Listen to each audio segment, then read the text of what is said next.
да започваме с нашия вебинар на тема как да избирам по здравословен за мен начин храната си, защото съвети има от всякъде. Всеки дава неговите препоръки, които могат да са най-различни. Един казва, това е добро, яш само това не яш. Друг казва точно обратното. И човек в един момент може да се обърка от разнопосочни препоръки и съвети, кое да следва, кого да слуша, себе си ли да слуша, хората ли да слуша.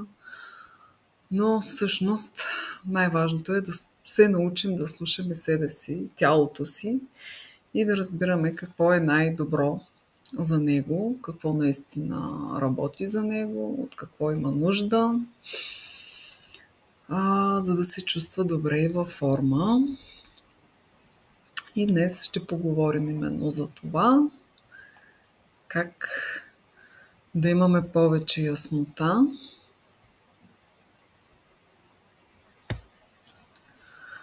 към това как да избираме храната си. И няколко думи за мен, за тези, които не ме познават. Аз съм Лилия Костадинова, основател на здравно студио през далечната 2012.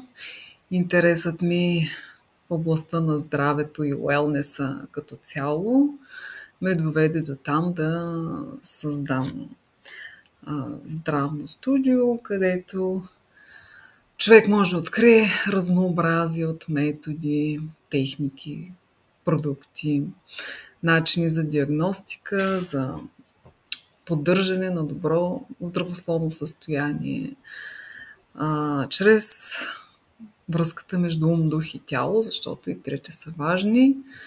Това е моята страст, която съм превърнала не само в хоби, но и в работа. През годините, трупайки многобройни знания в тази област, реших да ги споделям с широката аудитория, като под формата на безплатни или платени вебинари, съдържания. И така, за кого е подходящ този вебинар? Този вебинар е за хора, които искат да се хранят с повече любов към себе си, а не с чувство на страх, да се лутат между различни диети, методики, броене на калории, после да се обвиняват, че са хапнали нещо вредно и да се измъчват от чувство за вина. Всъщност хора, които искат да дадат на тялото си истинска, чиста и смислена храна, която да им дава жизненост, здраве, сила и енергия. И какво ще получите на този вебинар? Повече яснота, някои практически съвети и специална покана за продължение, който иска, разбира се, да работим по-задълбочено в тази посока, защото пространството е наводнено, както казахме, от всякакви съвети, диети, кетогенна, палео, 90-дневна и така нататък. Но всъщност идеята е не да следваме временно някакъв режим, след това нещата да се връщат обратно или даже по-зле. Всъщност да се научим да слушаме тялото си, да разбираме какво иска то, как се променят нещата във времето, според сезоните и да превърнем здравословното хранене в начин на живот, а не просто някакви временни ограничения, лишения, след това да наваксваме и така нататък. Йо-йо ефекта, доста добре познат. Налагаш си рестрикции, отслабваш, после връщаш и отгоре. Така че не е това идеята и целта. Идеята е човек да се научи да се слуша тялото и да му дава нужното, за да бъде то в баланс и в кондиция да бъде в добро състояние. И тук са изброени няколко признака, че не се храним съзнателно. Днешното забързано ежедневие, разбира се, доста хора, може би е нормално, а не трябва да бъде така. Доста често има такова чудене какво да ядеш, това добро ли е, не е ли добро. Хапване на бързо, на крак, без да се замисляш какво точно ядеш. Гладен си, хапваш нещо, което ти се изпречи пред очите, след това се чувстваш виновен, че не е било здравословно. Или дори по време на хранене може да изпитваш това чувство за вина, че си прегрешил. Едва ли не. Или пък има и други хора, които залитат в някакви крайности. Изцяло здравословно, според техните индивидуални разбирания. Разбира се, всеки има някакво разбиране какво е това здравословно. Дали ще залитат, да речем, към веган хранене изцяло или вегетарианско, всичко останало ще се осъжда и ще се отхвърля. Това също не е окей, човек да изпада в някакви крайности, защото за всеки е различно. Ако за едни хора вегетарианското хранене е окей, за други може да не е толкова добре. Така че човек трябва да познава тялото си и да се научи да следва неговите пориви, неговите нужди и да му дава наистина това, от което има нужда. Какво пречи човек да взема правилното решение? Както и споменах вече, най-разнопосочни съвети и диети има в пространството. Българина има така свойството. Една жена казала, тая приказка, някой нещо казал, че работи, айде и аз да пробвам. Но всъщност това, което е работило за някой друг, може да не работи за нас самите. И отново подчертавам важността на това да слушаме собственото си тяло и това от какво то има нужда. Разбира се, има някои общо приети нездравословни неща и токсини, които присъстват масово в съвременното хранене. За съжаление, ултрапреработените храни, които са навсякъде, във всички магазини, будки, автомати дори за храни, бързото хранене на крак с всякакви пакетирани храни, пълни с консерванти, подобрители, овкусители, отцветители и така нататък. Тук сме съгласни и няма две мнения по въпроса, че тези скрити, а понякога не толкова скрити, те са обявени на етикета, но не винаги, но по принцип би трябвало да са обявени, човек може да ги види. Ако внимава и чете етикетите, внимава какво си купува. За съжаление, те предпазват храната, да не се разваля, това е идеята, да издържа дълго време в магазина, пакетирана, хубава, прясна, все едно току-що приготвена, но всъщност имат дълготрайни, вредни, увреждащи направо ефекти върху човешкото тяло, защото тези консерванти химически, те както спират ензимните процеси в храната, така спират и ензимните процеси в нашето тяло. И даже има установени вече изследвания, че колкото и неприятно да звучи, труповете в гробищата не се разлагат, благодарение на всички тези консерванти, които съвременният човек поглъща. Така че тук е много важно наистина да се научим да четем етикетите и да избягваме тези токсини, които вреждат нашето здравословно състояние и предизвикват разнообразни симптоми. Слава Богу, има някаква тенденция вече нещата да минават към по-натурален вид. Аз си направих онзи ден експеримент в магазина, разгледах разни там детски бомбони, сладкарски изделия. Гледат да използват вече предимно естествени оцветители, като примерно морков, цвекло, спирулина и така нататък, различни естествени бъгрила, защото изкуствените оцветители, такива, които са с Е100 и нещо си повечето, понякога са дори петролни деривати, извадени от там, предизвикват многобройни алергии, усложнения при астматици, обреви и така нататък могат да предизвикат в човешкото тяло. Пък не дай си Боже на деца да ги захранваме постоянно с това нещо.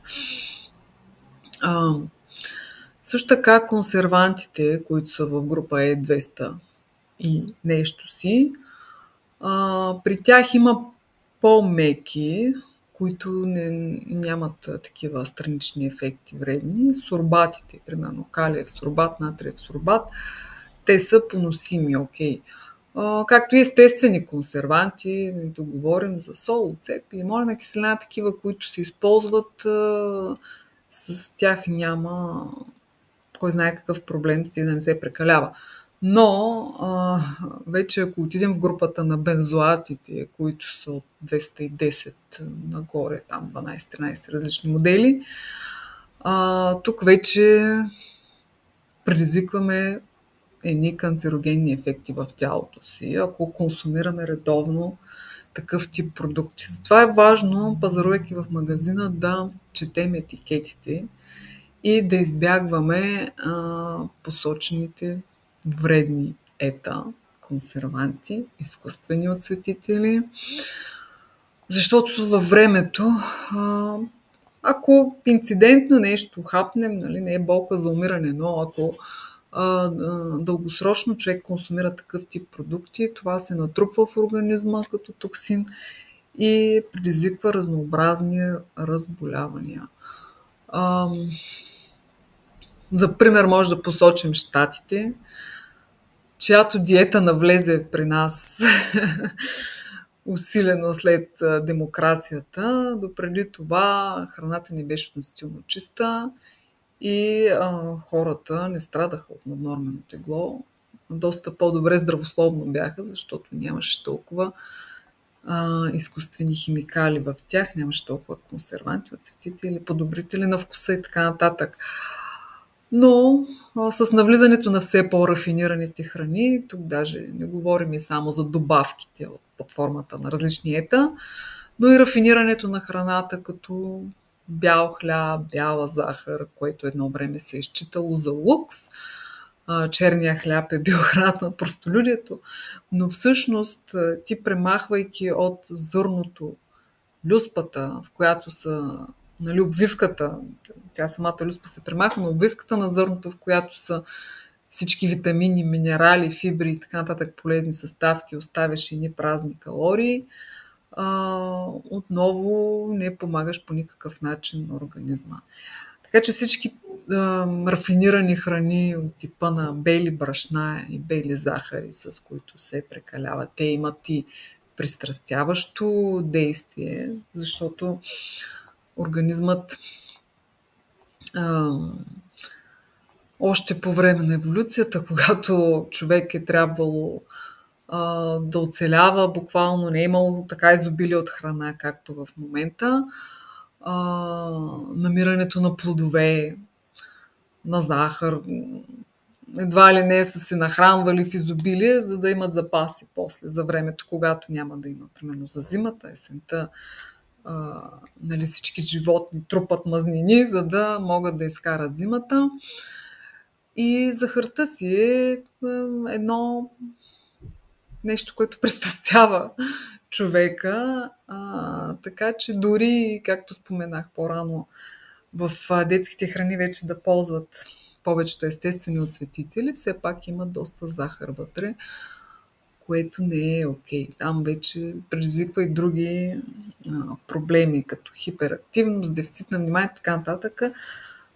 Но това за хората с малки деца е важно да обърнат внимание.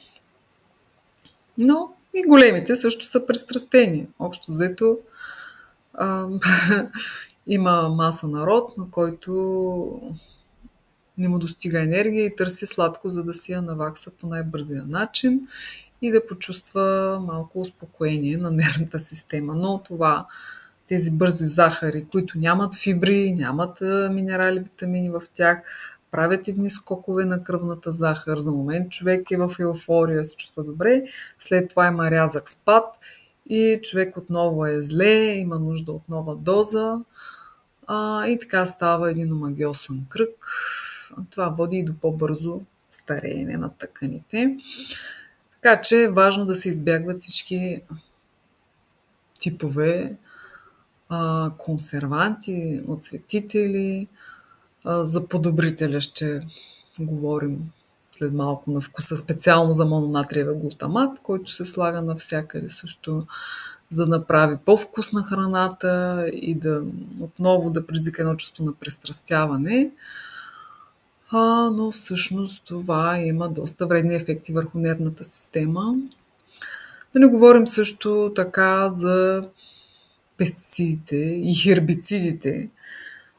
Тук не съм упоменала, но масово използвания хербицид, глифозат, под различни търговски наименования, Roundup, NASA и така нататък, с който се обработват почвите, за да се убие тревата. Нали? Едно време е бил разработен като антибиотик, но са открили, че така могат да го прилагат за обработване на тези полета, в които се засяват пшеница, царевица и така нататък, продукти, които после ние консумираме. И казайки, че на човешкия организъм това не вреди, но убива тревата. Но убивайки тревата, това нещо всъщност убива и полезните бактерии в нашите черва. Убивайки полезните бактерии в червата, там нарушаваме изцяло храносмилателния процес и имунната система. Както знаете, 70% от имунитета се дължи на бактериите в червата. На това, че те преработват нашата храна, отделят полезни микроелементи, минерали, витамини. Когато те липсват, на тяхно място се разрастват патогенни бактерии, нарушава се лигавицата на червата и се стига до чревна пропускливост, при която, или така наречения синдром на раздразници черва и разни други варианти, при която всъщност какво се случва? Преминават непреработени частици храна в кръвния поток, които не би трябвало да са там. И след това какво се случва? След това имунната система естествено ги атакува, защото мястото ни им е там. И тук говорим вече за масовото проявление на алергии към глутена, това е пшеничния протеин, към казеина, протеина на млякото, защото те не могат да бъдат разградени, преминавайки в кръвта. Едно на ръка, че имат морфиноподобен ефект, предизвикват някаква еуфория, т.е. отново този пристрастяващ ефект. И второ на ръка, такива големи неразградени молекули, които не трябва да са там, всъщност имунната система реагира и започва да ги атакува. И оттам какво следва? Бум на алергии и непоносимости. И следва човек да изключи от менюто си съответно продукти, съдържащи глутен и казин, като най-масови предизвикващи алергии и непоносимости в момента. Тоест не може да консумира пшеница, не може да консумира млечни продукти. За млякото също мога да спомена, че прясното мляко, по принцип кравето мляко е един много силен алерген в прясно състояние. След определена възраст човешки организъм не го преработва, няма ензими. Много малък процент от европейците поради дългосрочната употреба са успели да развият такъв ензим, който да преработва прясното мляко, но болшинството, над 95%, не могат да го преработват, затова е добре то въобще да не се консумира, а да бъде заместено с растителни алтернативи. Вече когато говорим за млечни продукти, които са преработени от бактерия, като кисело мляко, някакво истинско сирене, добре озряло, не е фалшиво, нали, там могат да се обработват, но пак е индивидуално, ще споменем малко по-късно. Също така, тук съм посочила трансмазнините, които са... Даже едно време се рекламираше като здравословна алтернатива маргарина на, да речем, кравето масло, което е просто абсурдно вече, знаейки, че човек не преработва тези изкуствено преобразувани растителни мазнини, които в естествения си вариант трябва да са течни.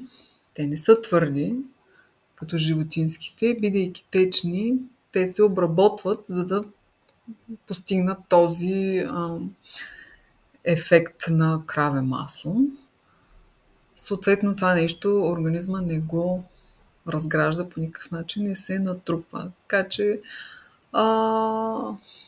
дори да не ползвате маргарин директно, да си мажете филийки, най-вероятно в много продукти, които сте купували или си купувате, той се влага като сладкарски изделия различни и така напълно хидрогенираното палмово масло, което масово се ползва, по същия начин не се разгражда в тялото и предизвиква многобройни здравословни проблеми. Така че какво е важно тук? Да установим връзка с тялото си, с истинските му нужди, а не да действаме под стрес, набързо и движени от тези пристрастяващи желания за сладко или за определени храни, защото те не снимат пристрастяващ ефекта и това е, може би, така целта на големите компании, които масово рекламират стоката си навсякъде, прибавяйки глутамата вътре, да направят изключително вкусна една храна, която всъщност няма толкова хранителна стойност. И след това човек, като опита нещо по-естествено, каже, то не ми е вкусно. Но, възвръщайки натуралния си вкус, постепенно човек може да премине към едно по-здравословно хранене. И какво наистина може да ни помогне по пътя към по-здравословното за нас самите хранене? Да се научим наистина да усещаме какво иска тялото ни. Не какво искат патогенните микроорганизми в нас. Разбира се, ако имаме свръхрастеж на гъбички и така нататък, те си искат сладкото и човек има така една неистова нужда да хапне нещо сладко. Защото микробиома в червата произвежда различни невротрансмитери и подава сигнали на мозъка. Гладни сме, тези сигнали много често идват от микроорганизмите в червата ни. Не само от това какво имаме нужда ние, нашите клетки, но и какво имат нужда те. Така че има един момент на изчистване и на подкрепа на полезната микрофлора с жива, чиста храна, за да не се поддаваме на тези желания, свързани с пристрастяването към определен вид храна. Да опознаем храната си, да опознаем това как се чувстваме след като сме консумирали дадена храна, да усетим реакциите на тялото си и да разберем дали това е добре за нас, дали това не е добре. Да избираме с любов, а не с страх. Когато изхождаме от позицията на любовта, от спокойствието вътрешното, тогава наистина правим добри избори. А когато сме стресирани под напрежение, обикновено не правим добри избори. Това важи не само за храната, въобще за всичко в живота. Също така, какво е важно? Сезонността. Телата имат различни нужди според смяната на сезона. И това е нормално. Нали? От топло към студено, различни характеристики има всяка храна. Не е случайно тя расте именно в конкретния сезон. Тоест, добре е да консумираме храна, която излиза в момента. Не посред зима да търсим домати, да ядем домати, защото много ги обичаме. Обикновено тези, които са в магазина по това време, нямат вкус на домати, нямат и нищо ценно в тях. Така че сега през лятото наближава и сезон на доматите, когато им е времето. Тоест тук е добре да се ориентираме според сезонните плодове и зеленчуци. Сега излизат ягоди, скоро череши, т.е. в този сезон тези берита, те дават един богат набор от витамини и минерали, които организма има нужда от тях след така зимния период, който е малко по-беден.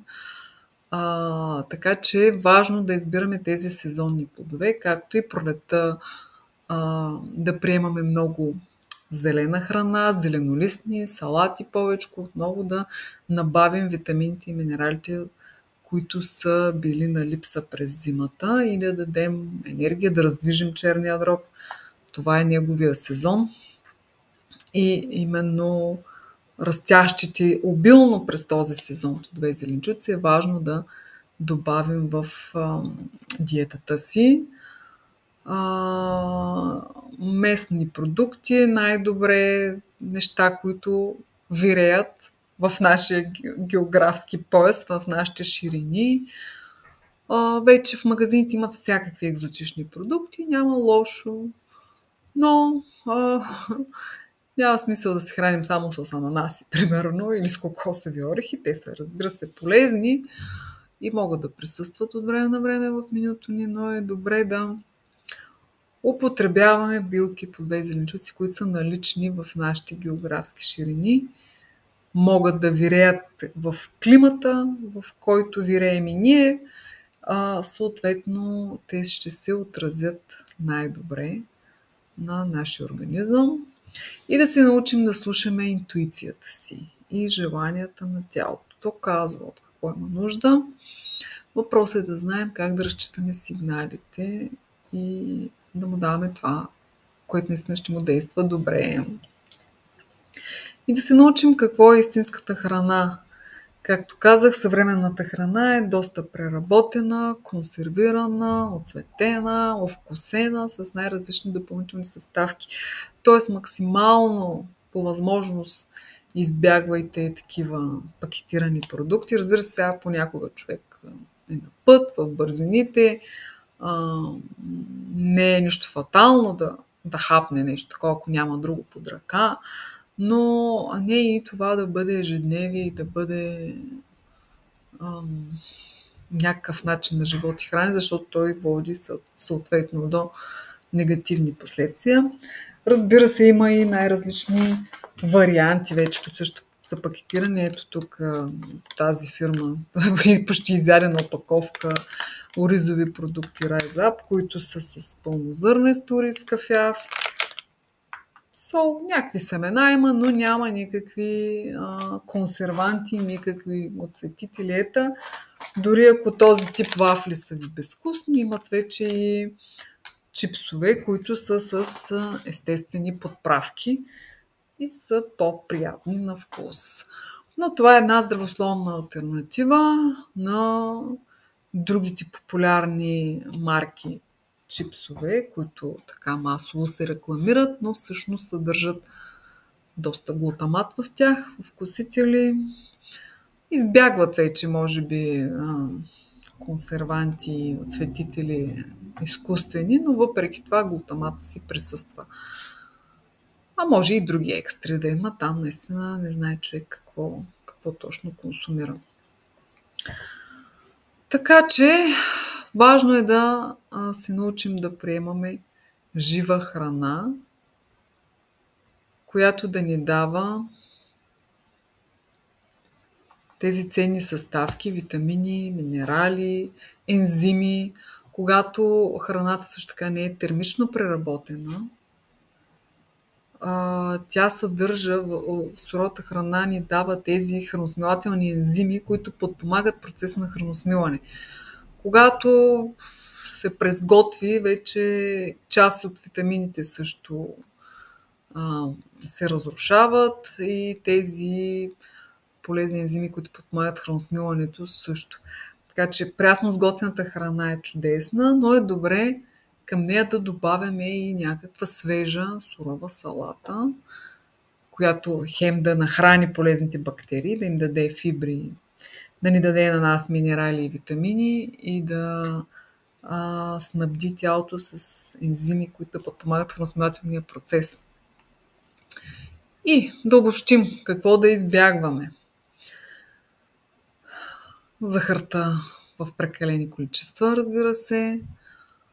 Ако някой има зависимост, е добре да опита да замени и склонност, разбира се, това във времето развива така наречената инсулинова резистентност, диабет тип 2, прекаляването с не само с бяла захар, но и с бялото брашно също. Човек може да си мисли, че аз нямам сладко, но същевременно да яде кифли, закуски, круасани, там бял хляб и така нататък. Това е същото нещо общо взето. Отново има тези последствия. В крайна сметка организмът започва да се затруднява с преработката на глюкозата и панкреасът страда. Може да се замени с фруктозата от плодовете. Но тук пак е индивидуално и човек трябва да си тества дали е окей с фруктозата, защото фруктозата не влияе на панкреаса, но пък влияе на черния дроб. Ако човек има там някакви проблеми с черния дроб, също не трябва да прекалява и с плодовете. Но това е един естествен заместител на сладкото. Плодове, които е добре да се консумират между храненията. Споменала съм го преди, или на гладно сутрин, да не са за десерт след храна. За десерт могат да бъдат само ако са термично преработени, а не сурови. И опитвайки се да избегнат захарта, много хора прибягват до изкуствените подсладители, като захарини, аспартами, ацесулфами и тям подобни химични съединения, които в интерес на истината са още по-вредни дори от самата захар.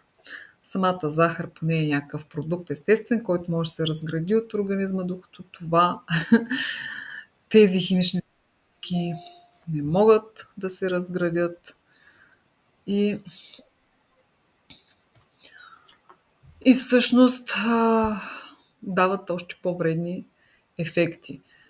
Изкуствените подсладители, освен че могат да предизвикат различни алергични прояви и вредни здравословни ефекти, те също така дават едно лъжливо чувство на тялото, че е приета храна, сладка някаква. То започва да произвежда инсулин, кръвната захар пада, след това отново сме гладни и отново искаме нещо сладко. Така че изкуствените подсладители, които не дават реални калории, всъщност са нож с две остриета. Човек си мисли, че е по-здравословно, но фактически придобива обратен ефект. За изкуствените отцветители казахме вече. Изключителни алергени, някои от тях са добити от петролни продукти. Обострят астма, кожни прояви най-различни, така че особено при деца това тотално трябва да се избягва. Много сокчета дори са с такива изкуствени отцветители, ароматизатори и човек си мисли, че дава нещо здравословно, плодов сок, но ако не чете етикета и не види колко ета има вътре, всъщност една напитка имитация, която дава на детето си. Дори да е 100% сок, който е по-добрият вариант, разбира се, от тези с добавките, кое 100% е по-добрия, но най-добрият вариант е да се изяде един плод цял, с фибрите вътре, с всичките му съставки, не случайно те са там. тези фибри всъщност забавят усвояването на захарите в организма, а извличайки само сока, веднага имаме един удар и върху черния дроб и за повишаване на кръвната захар и претоварване на организма. Така че по-добре е да се изяде един плод изцяло, вместо да се консумира под формата на сок. За трансмазнините споменах вече. Това са преработени, химически обработени растителни мазнини, които са превърнати от течно в твърдо състояние. И това абсолютно не е преработваемо от организма. Не може да се преработи по никакъв начин, отлага се по кръвоносни съдове и предизвиква всякакви негативни здравословни ефекти в дългосрочен план.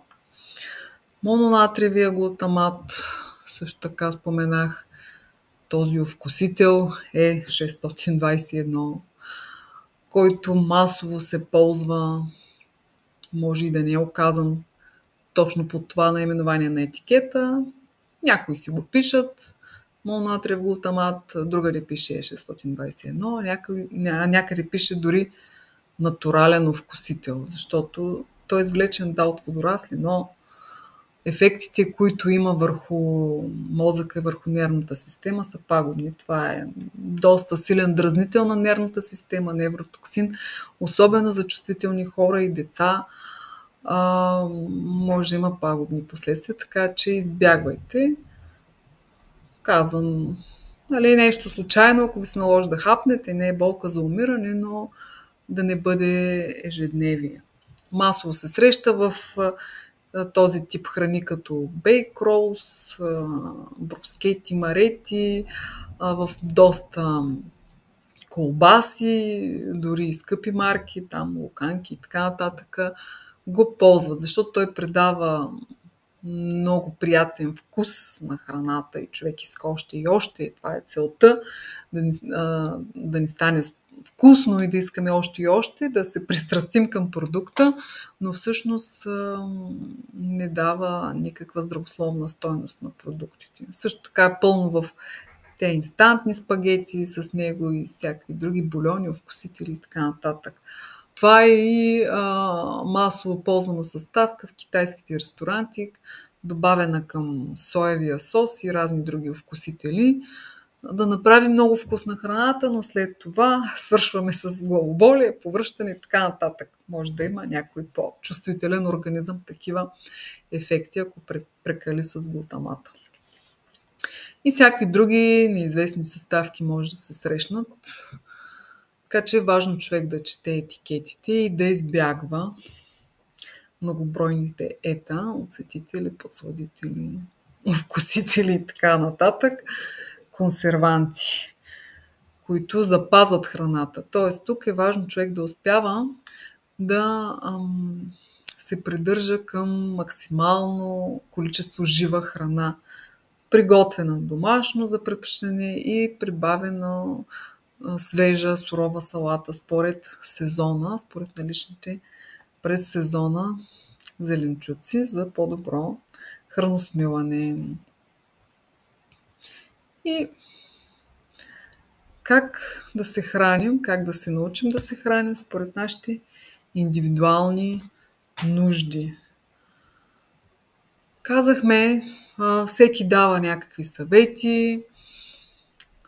Един казва, тази диета е най-добрата, на мен ми помогна, обаче ти я пробваш, на теб не ти помага, друг е казал нещо друго и човек се лута, кето, без глутен, без казин, палео и всякакви други варианти, 90-дневна и така нататък. Идеята е не да правим някакви временни промени с цел бързо свалим килограми, после се върнем стария начин на хранене и нещата се връщат обратно или стават по-зле.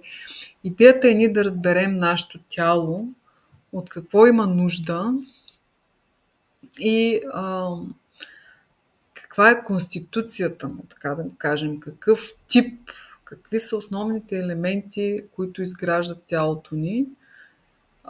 И всеки елемент има някакви характеристики. На изток това е доста познато като наука и в китайската медицина, и в аюрведа индийците го ползват.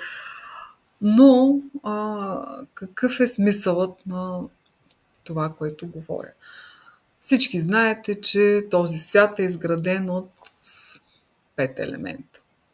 Най-познатите 4 елемента – въздух, огън, вода и земя, които присъстват навсякъде, включително от нашето тяло. И 5 елемент е етера или пространство, което свързва всичко. Както животните, растенията, така и хората и всичко въобще в този свят е някаква комбинация в различни пропорции от тези елементи. И всеки един елемент има своите характеристики.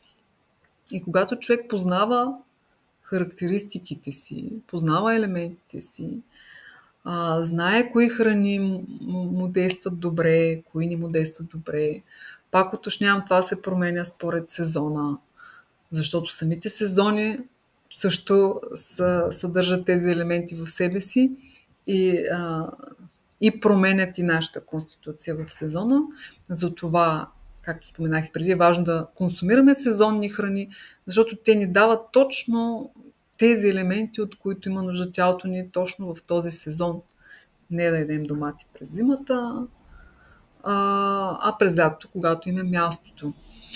Тоест тук е добре човек да се поинтересува вече по-задълбочено какви са неговите елементи, какво е добро за тях и какви храни ще му подпомогнат неговата индивидуална конституция. Не говорим тук, че има нещо забранено.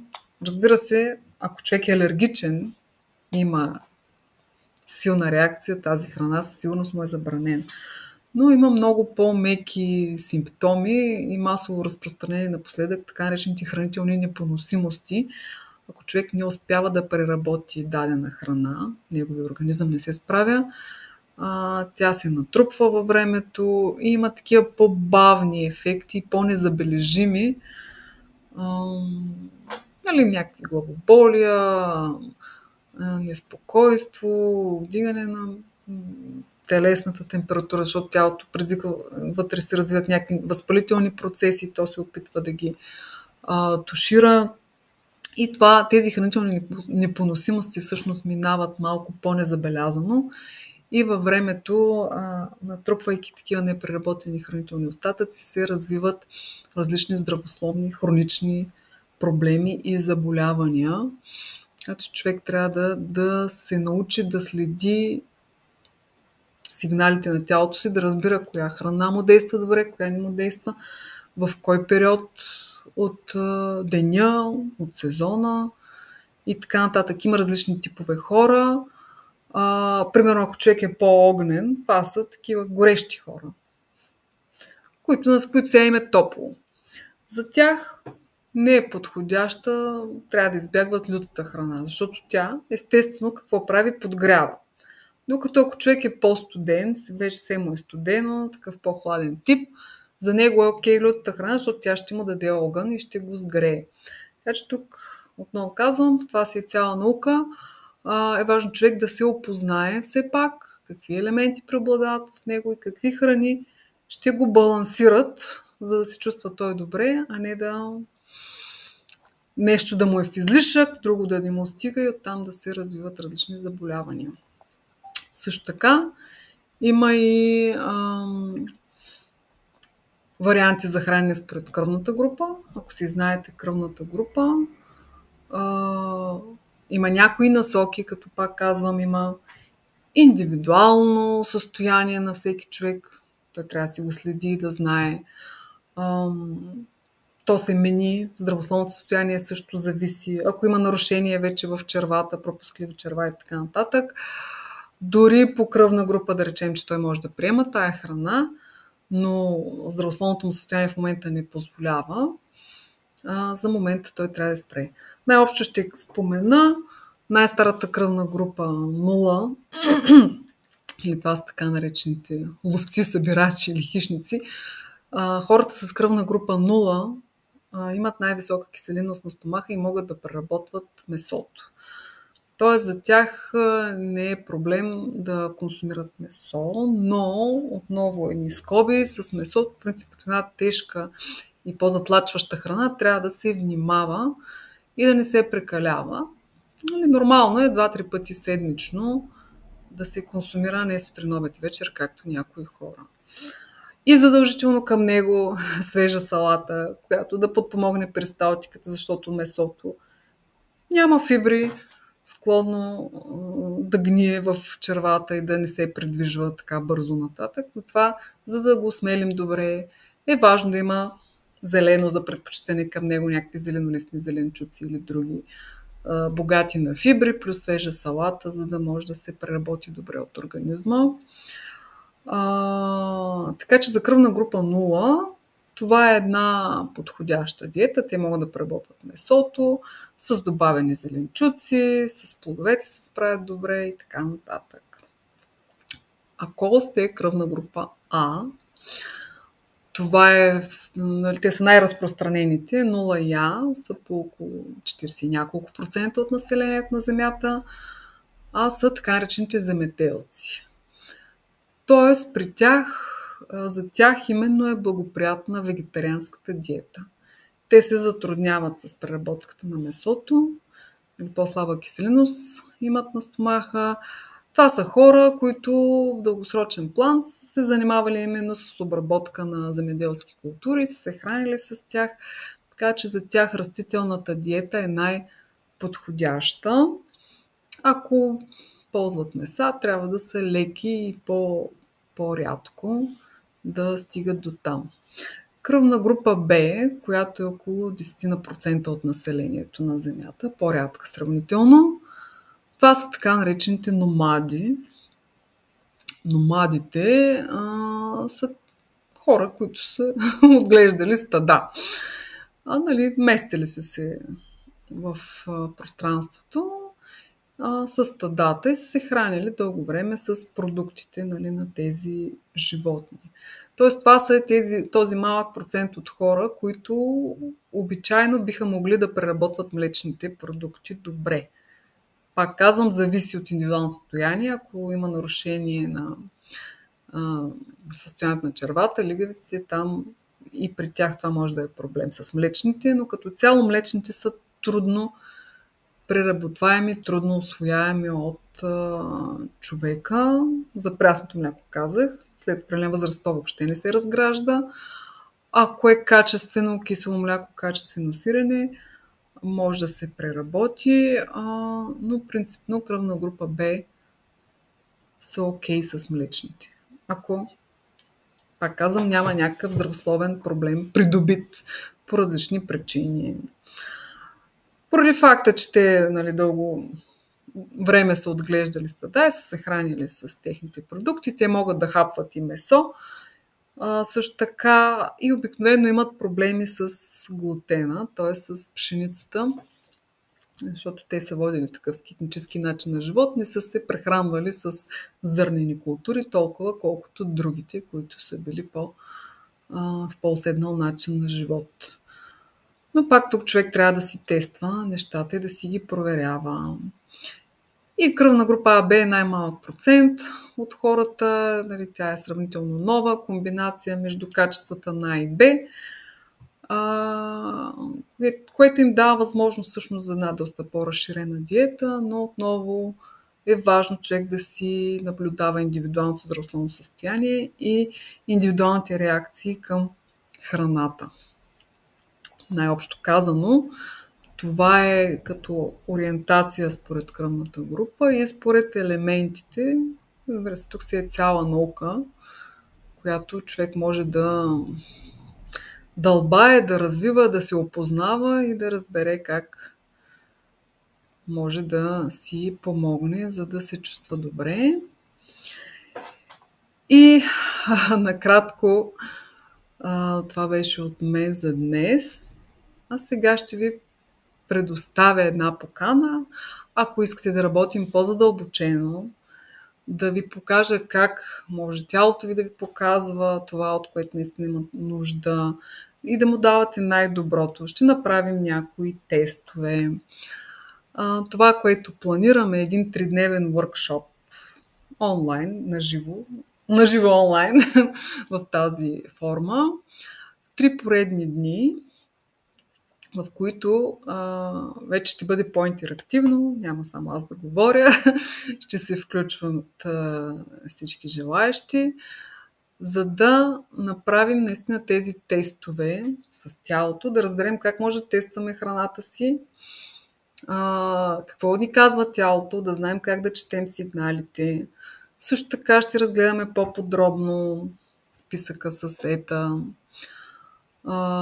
Всъщност всеки, който се запише за този workshop, ще го получи като PDF файл с тези най-вредни ета и какви са ефектите им върху човека, за да знае да ги избягва, да се чете етикетите, като ходи в магазина да пазарува. И как да тества храната дори преди да я купи, дали е окей за него или не е окей.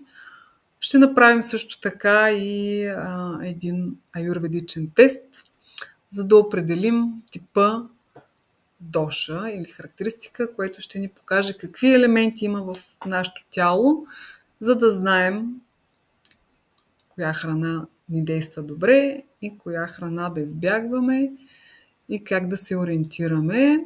Така че това ще бъде един интерактивен workshop, който ще има за цел да ни научи как да слушаме тялото си, за да преминем към един по-здравословен начин на живот и на хранене, за да не е просто една диета. Сега ще се ограничавам тук една седмица да сваля 5 кг и после пак ще си ям каквото ми падне.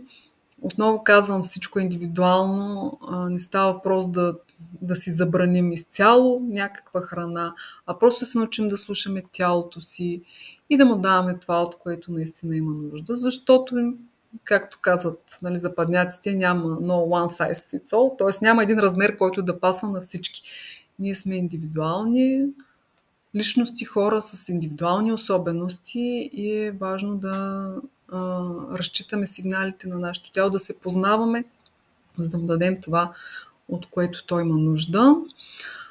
И специална оферта само за присъствалите и слушали вебинара. 59 лева на човек при заплащане до края на месеца, т.е. до края на седмицата, а ако се включат двама за 99 лева, вместо за един на 99 лева. И отново бонус PDF списък с вредните ета, които ни влияят пагубно.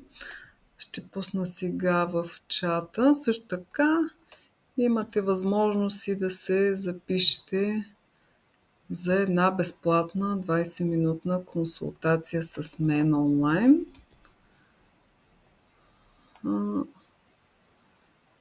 Която да поговорим. Дали мога да ви бъда полезна, да чуя индивидуалните ваши казуси, с какви проблеми се сблъсквате и дали това, което аз правя, може да ви бъде от полза по някакъв начин. Пристигна ли в чата това? Само може да ми пишете. Да, изпратила съм тази форма за записване за онлайн консултация и банкова сметка може и по Revolut. На посочения номер може да се направи плащане и по Revolut. Ако имате въпроси, съм насреща да отговоря. Може да си включите микрофона или да пишете в чата, както ви е удобно.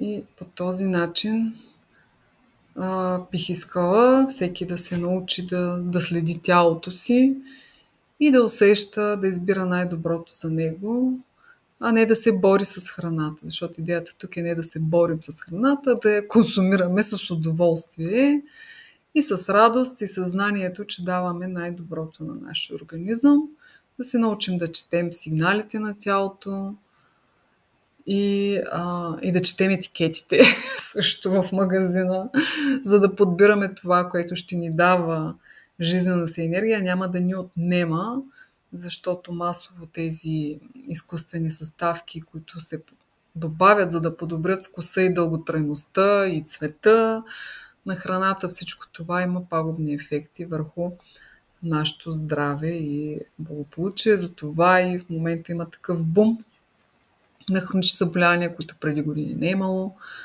Сърдечно-съдови проблеми, инсулиновата резистентност, благодарение на цялата тая рафинирана храна, бяло брашно, бяла захар и така нататък. Много е лесно да посегне човек към нещо пакетирано, когато в забързаното ежедневие няма време за себе си, но има начини човек да се подготви, ако наистина цени себе си, ако наистина цени тялото си и има желание да поработи за това да бъде в кондиция, да има енергия, да има тонус, защото на нас ни е заложено да живеем и над 100 години. Но, за съжаление, съвременният начин на живот доста отнема от тези години стреса и изкуствената храна. Привет на присъединилите се по-късно. Днес направих малко гаф с линка към събитието. Пропуснах всъщност да направя такъв линк. И за съжаление стана едно объркване, но ще изпратя запис на всички, които са се записали по имейла. След като го кача, ще изпратя запис. В момента, ако някой иска да зададе въпрос, съм на разположение. Доста неща изговорихме за това, какво да избягваме, какво да не избягваме, как да се научим да слушаме тялото си. Но моята идея е с този workshop, който планирам на 10, 11 и 12 май, на живо да направим така, че да се научим как да слушаме тялото си, да избираме най-добрата за него храна, защото няма един кълъп за всички. Ние сме индивидуални, имаме различни характеристики и трябва да знаем как да слушаме тялото си, да му даваме това, от което наистина има нужда и което ще му действа добре. Май ли съм написала? Да, юни имам предвид. Точно така, май свърши вече. Правилно забеляза, благодаря. За юни става въпрос. Това са вторник, сряда и четвъртък. 3 вечери подред. Онлайн на живо, в които ще направим тези тестове за определене на индивидуалната конституция, да си знаете елементите. Съответно ще дам препоръки, какви храни са благоприятни, какви не са. Според сезона също ще направим и тестове с тялото, за да научим то какво ни казва и как ни показва, кои храни са добре за нас и кои храни не са добре за нас. Ще бъде доста така почти изцяло практически workshop, именно за това съм го кръстила workshop, за да свикнем да научим тези методи и да ги прилагаме в ежедневието си, а не да се чудим каква диета да спазвам, дали кетогенна, дали палео, дали някаква друга. Просто ще знаем как да слушаме организма си, да следваме неговите нужди, а не това какво някой друг е казал. И тази специална оферта, промоционална на 59 лева за целия workshop, ако се заплати до края на седмицата, на месеца, или ако си вземете другарче, с другарче винаги е по-лесно, така взаимно да се стимулират двама човека, да се държат отговорни, защото понякога човек има нужда просто от леко побутване, от лека подкрепа, някой да му подаде ръка, да му помогне, за да се справи по пътя към промяната. Тук не става въпрос за някакви драстични мерки, с удоволствие да избираме храната за себе си, знайки, че даваме най-доброто, най-здравословното на тялото си и не да се чувстваме виновни, че сме хапнали нещо, един бомбон или нали, в никакъв случай не става въпрос за това да изключваме тотално някакви храни и да ги осъждаме. Просто е да знаем как да балансираме, какво да прибавим, какво да отнемем, какво да увеличим, какво да намалим, за да сме в кондиция и да даваме това, от което има нужда тялото ни. И съответно ще ви дам и бонус списък с тези вредни съставки. Ако имате някакви допълнителни въпроси, може и на посочения телефон, на Viber или на Messenger, който от вас има Messenger, може да ми пише. За въпроси също така съм пратила Google формата в чата за записване за безплатна индивидуална консултация. Още веднъж ще изпратя. И телефона. Възможно е плащането да стане по Revolut на този номер. Пак ще го напиша. Или по банков път, или по Revolut, което ви е по-удобно. Надявам се да ви е било полезно. Ако имате някакви въпроси допълнителни, съм на среща да отговоря. Ще изчакам още малко. Ако не, се ориентираме към приключване на срещата. И така, може да запишете в формата за индивидуална консултация, ако се притеснявате тук публично да си зададете въпроса. Или ми пишете на Viber. На посочен телефон.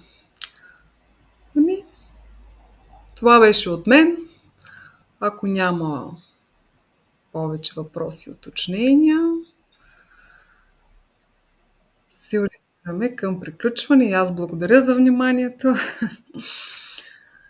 И ще кача записа и ще ви го изпратя на имейла допълнително, защото просто така се получи недоглеждане от моя страна, че забравих да направя връзката към конференцията. Така, само момент. Да видя как да спра записа.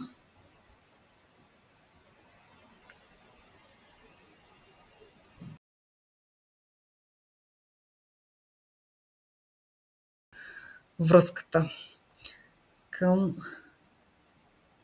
конференцията. Така, само момент. Да видя как да спра записа.